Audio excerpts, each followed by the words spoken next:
Welcome to the T2 Hubcast. Join T2 and guests as they discuss all things personal and professional development. The T2 Hubcast, brought to you by the People Performance People.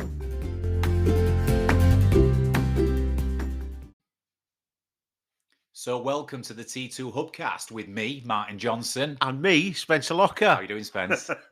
I'm doing well. How are you? Why are you giggling? I'm giggling because it's you're full on. Nobody can see what we're doing, and you're still doing all the hand gestures and everything and pointing. That's where the energy comes from. Well, yeah. We've also got a guest in the room today, haven't we? We've got our new consultant, Bernice Casserly, in the room. Just give us a hi from the background, Bernice. No.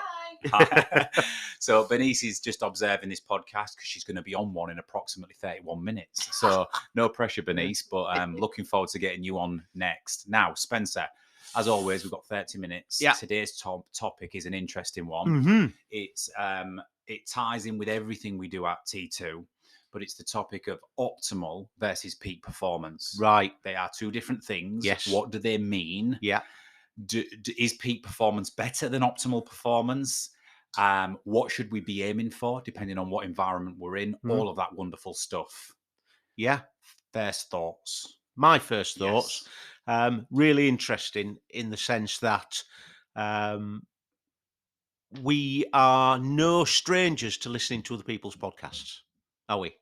We're constantly everybody, whether it's part of the consulting team or whether it's part of the support team, we're always listening to other people's podcasts, and we're all over social media, reading LinkedIn and all this and the other. And it's incredible how so many people seem to jump on these buzzwords, these phrases: peak performance, peak this, peak that. We've got to do this, we've got to do that. You've got to do this. If you're not doing this, you're failing, and that. But is it really what we need to do? Is it really appropriate? Is it really appropriate to everybody to achieve peak performance at all times? Yeah, it's a great question. I think the answer to it that we're going to explore is no, right? But let me also throw another word in there: high performance. So you've got these terminologies when it comes to any environment, whether it's a business, whether it's public sector, whether it's military, whether it's elite sports, whatever it is. You've got these terminologies: peak performance, high performance, optimal performance. You know, everybody's trying to reach a version of these things. Yeah. And I think what's going to be useful is for us to just dig into this a little bit more. This was inspired at the minute. We've got the wonderful Rich Davini, who's going to be speaking at our leadership retreat in July. Yeah. And he wrote the book, The Attributes, and he talks about the difference in the military world around optimal versus peak. So we'll link into that a little bit. But let's first of all, like we do, Spence, start with the definitions. Yeah, sure.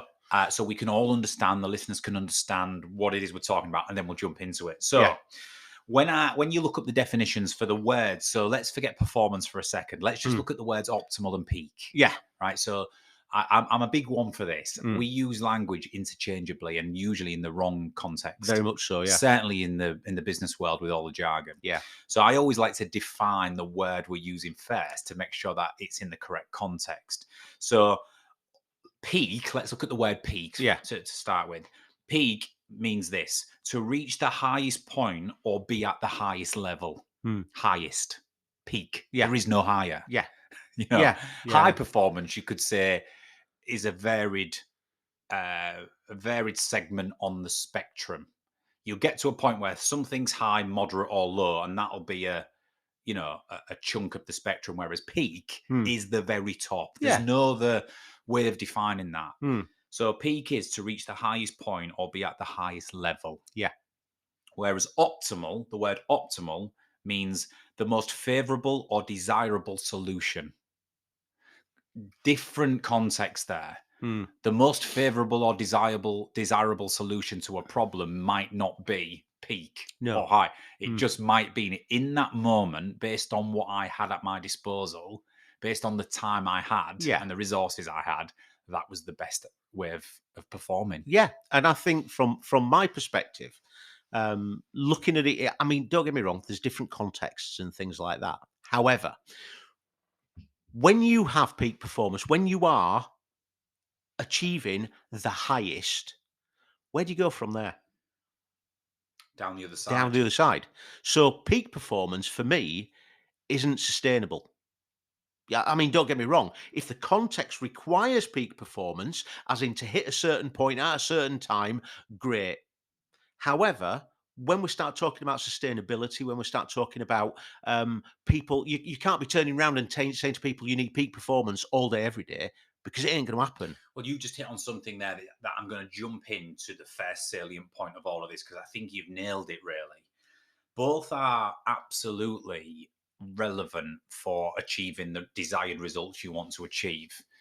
But I would say, from deciphering what you've just said, peak performance can only occur when there's a couple of fundamental principles in place, i.e., we have a bit of a certain environment, we have a very fixed window of performance by date and time, so we know when we're going to have to perform, and therefore we can start to build over a period of time to peak within that very short window based on that date and time. So let's use elite sports as an example.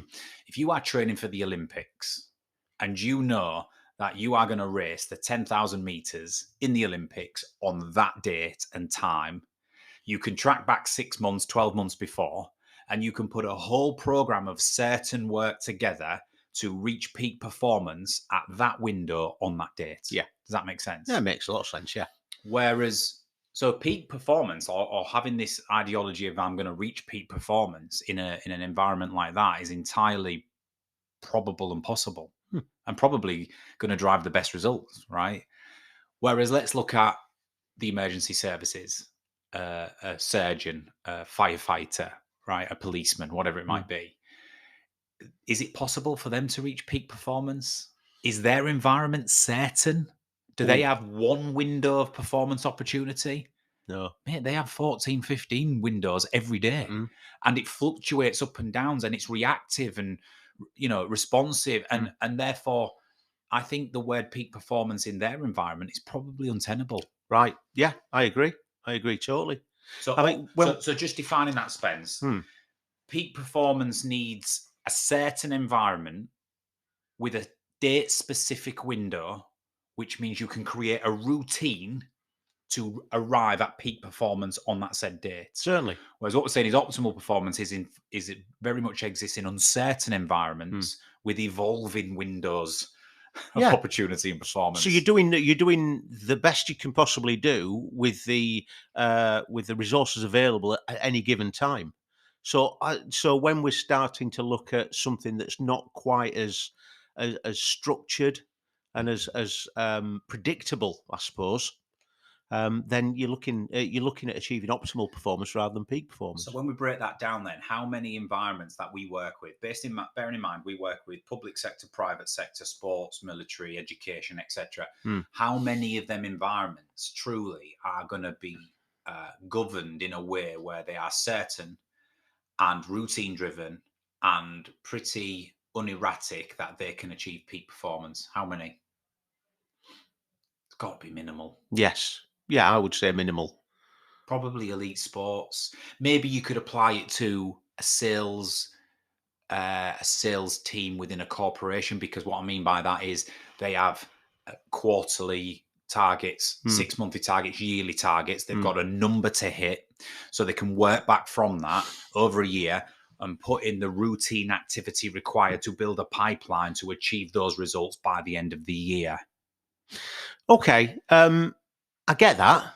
I'd agree with you to a certain degree, but with what we're talking about there is outcomes rather than performance. Yeah. So I think optimal performance is going to achieve your outcomes. Great point. Yeah.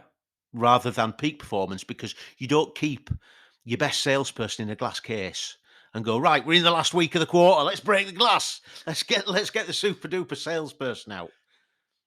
Yeah, no, it's a good point.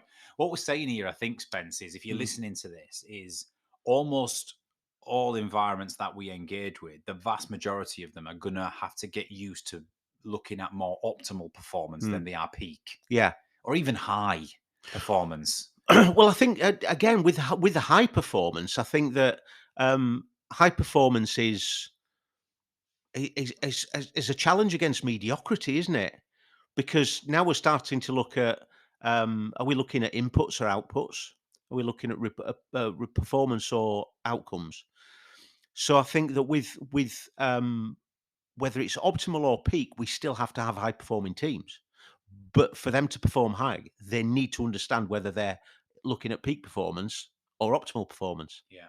I think what we're saying here is take some confidence. If you're out there listening to this, take some confidence from the fact that optimal performance is not necessarily high flying, big achieving, that flow state theory where you're just absolutely on it and everything feels great and you're killing it and it's rewarding and you're in the zone, if you like.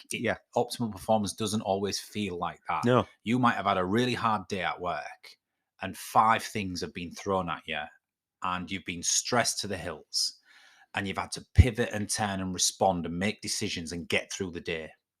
And you sit in the car at the end of the day and you're on the drive home thinking, that was a bloody tough day. Oh, that's a tough day. And you might feel down about it.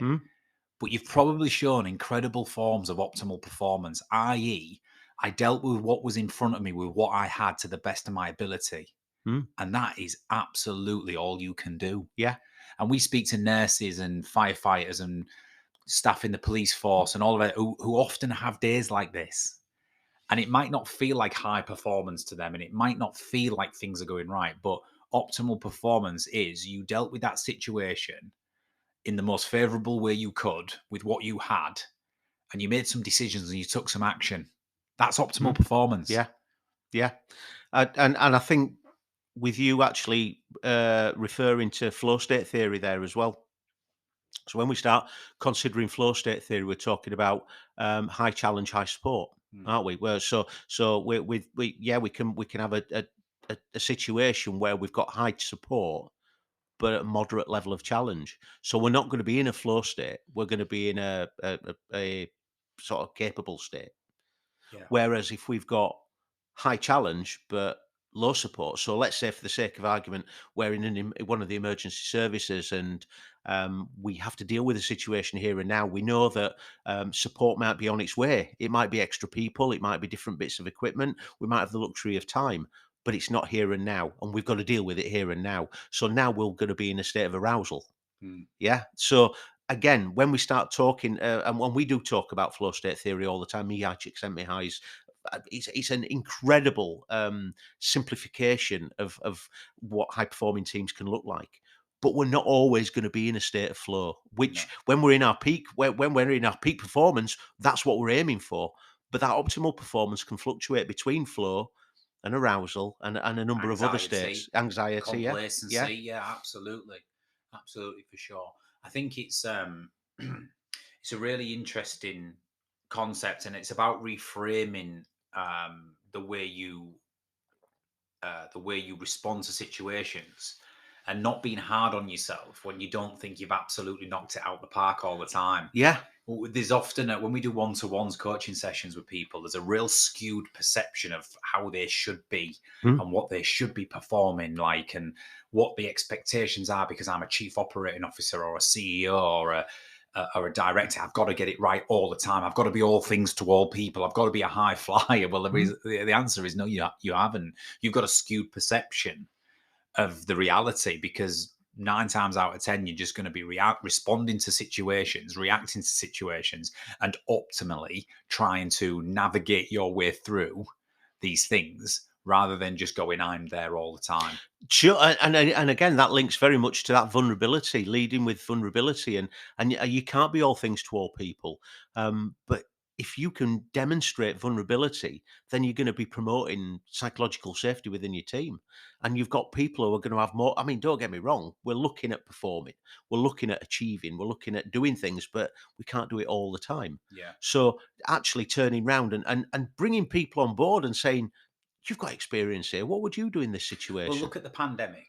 For me, the pandemic was lots of things, but it absolutely was this sort of 18 months, 2-year period where organizations had to really embrace optimal performance at best. It was like with what we've been dealt, with the world shutting down, with all of our employees working from home, with us not being able to traditionally deliver what we do in the traditional way, how do we deal with this situation the best we possibly can with what's at our disposal? And I think all organizations fell into optimal performance during the pandemic because they had no option but to do the best they could with the situations. Now, granted, I'm going to come on to this. Some people dealt with that situation better, more optimally.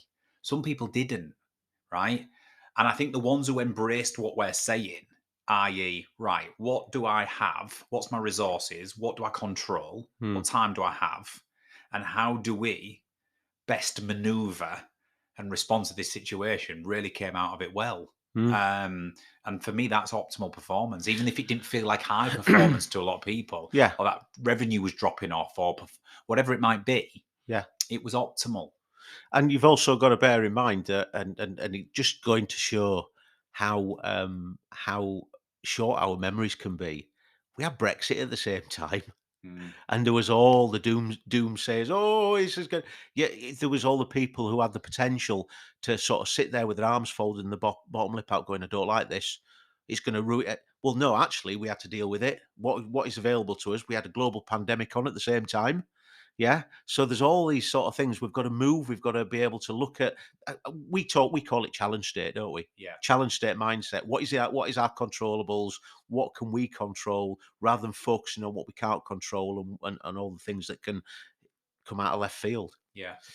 So I'm going to come on to, for the second half of this podcast, I'm going to come on to something that I feel is incredibly important to now start understanding how you achieve optimal performance, given that we've said it's how you respond to your situations or what you do given the time, resources, and you have available to you within that situation. You're doing the best, most favorable thing you can do, to quote the term. So it's all about decision making. It's all about decision making. If you think about it, to achieve optimal performance, you've got to make some decisions when things happen. You have to. It's almost sometimes, maybe you've got to make 4 or 5 of them in very quick succession, right? Maybe you make a bad one and you make another one, right? But optimal performance is, I'm doing the best, most favorable, desirable thing I can. So in order to do that, I've got to make some decisions. Now, I think there's a couple of things you need. People who reach optimal performance in those environments do a couple of things really, really well. So if we just take them one by one, Spence. Number one, I think they show high levels of situational awareness. Right. So to achieve optimal performance, you've got to read a situation as best you can. You've got to have some situational awareness to sit back, calm the jets, suppress the, not suppress, but embrace the chimp, but also just acknowledge you're feeling a little bit uneasy or it's a bit pressurized. Instead of going off into that threat state we talk about, we want to choose challenge state. So what they do is they read a situation correctly. And sometimes to do that, you've got to take a step back and do nothing for a short period of time. Let me just look at this situation and have full awareness of every facet of it. And I think that's what some people do this more naturally than others. So having situational awareness allows you to go on to the second bit. Once you've read the situation correctly, you've got to compartmentalize, which is, right, which are the most important parts of all this information that I'm reading? Let me simplify it to the 2 or 3 big rocks that I need to focus on. That's called compartmentalization in the brain. It's like, right, I've scanned my environment. I'm fully aware of the situation, and I've deciphered through a ranking system that these are the things that I need to focus on to drive the best outcome in this situation, which then moves on to step 3, which is, now I've got my top 2 or 3 big things because I've compartmentalized. What decisions am I going to make in order to move forward? Which is where the ABC technique comes in. Okay. And that's a really good point, because as you said, decision making is a secret, but it's step 3. So many people that we know steaming at step 3. I'll make decisions, blah blah blah blah blah, and they're not the right ones. Yeah. And if you just go in and make some decisions without scanning your horizon, being situationally aware, compartmentalizing and looking at what's in front of you in terms of the main priorities, you could be making decisions in the wrong area. Which is not a bad thing. It depends on the time you have, but at the end of the day, I always think I've been privy and part of possibly the most pressurized situation anyone can ever face, i.e. HMS Nottingham, my ship sinking in the Tasman Sea in 2002. And I always tell the story of Captain Richard Farrington. We're on a rock, the ship's about to break, we're taking water in. We've got an 18-foot by 12-foot hole in the front of the ship. The alarms are going off. Everybody's running around like headless chickens. Captain Richard Farrington runs up to the bridge and says, "Stop, everybody be quiet. Turn the alarms off." Right? Because he had to think. He did nothing for about a minute or two on a sinking ship. And he gathered his thoughts, situational awareness. He compartmentalized to the fact that we was on this rock, and if we stayed on it, the ship would break its spine. So his first command was full thrust to the stern. We need to get off this rock, otherwise the ship's going to break. Then we came off the rock and we started taking water in because the rock was actually blocking the water from coming in. So it's like, all right, compartmentalization step 2, we're taking water in shut 2 deck and below because we can't lose 2 deck and above. So he's going through this process in nanoseconds. So if he can do that, trust me, right, we can do it in the workplace, or we can do it wherever we are. But to come back to the point, apply situational awareness, sort of prioritize by compartmentalization of the key bits of information you need to focus on. And step 3, make some bloody decisions. And to do that, acknowledge, breathe, control. What do I control in the here and now that can possibly make a difference to it? That is optimal performance. Yeah. It's optimal for the situation, isn't it? Yeah. And I think if you take something away from this today, let it be that. Optimal performance isn't glory, coming first, smashing it out the park, coming away in flow, feeling elated and fulfilled and like everything's just gone right today. Optimal performance is, I was under the pump today and I dealt with it and I made a decision and we found a solution. It's good enough. Yeah. And that's again, it's situationally relevant, isn't it? I mean, when we start talking about people achieving peak performance, actually, it's optimal for them. It's optimal for their situation. So, yeah, sometimes that when it is situationally relevant, then peak performance is going to be your optimal performance. Yeah, and I'm like, listen, with the last 8 minutes, let's talk about this because this is fascinating, right? People who are in environments, like we talked about elite sportsmen and women, for example, or let's talk about a pop star who's got a Wembley gig, 80,000 people on the 18th of May. And they practice and rehearse and they're building up for their big gig at Wembley. And it's peak performance, right? And they go out, on Wembley stage to a loud cheer. They knock it out the park, smash it because they're very well rehearsed and they've had a certain environment for 6 months. They've got all the repetition in and they get this standing ovation at the end and they're at their peak. Dopamine flowing, it is the best feeling in the world, right? And then they come off that stage and they're on a high and then they go into the evening and then the next morning they wake up. Then what? Yeah. Unless you've got another Wembley on Wednesday, you that peak and trough is a lot of the reason why you see some celebrities struggling and, with mental health or whatever it might be, because the highs are so high and you've had this certain environment and this repetition and you've built up to this magnitude, this point. And then unless you can replicate that again in quick succession, what then? Right? And this is what I was going to say, whereas optimal performance, where every day you're responding, reacting, it might not feel rewarding and elated, right? But you're responding, you're reacting. I tell you what you're doing. You're building up resilience. You're building up your resilience levels every single time you go through that process of reacting to a situation, being aware of it, compartmentalizing the priorities and making some decisions and going, that wasn't so bad. Because you have this state of being able to deal with stuff that's thrown at you, the lows, and every now and then you'll get a situation where you peak and it'll feel great, but you've built your resilience level up. Yeah. And I think there's something to be said. Same for sports people when they retire. What then? Sometimes they struggle to find purpose and meaning because they've been full of peak performance all their lives. Yeah. Do you know what I mean? Yeah. There's something in that in terms of resilience, I think. Optimal performance, I think, is fantastic for resilience, building resilience in human beings. Right, because I could look at that from a ever so slightly different point there, just particularly on the end that you were saying there, when we start talking about veterans.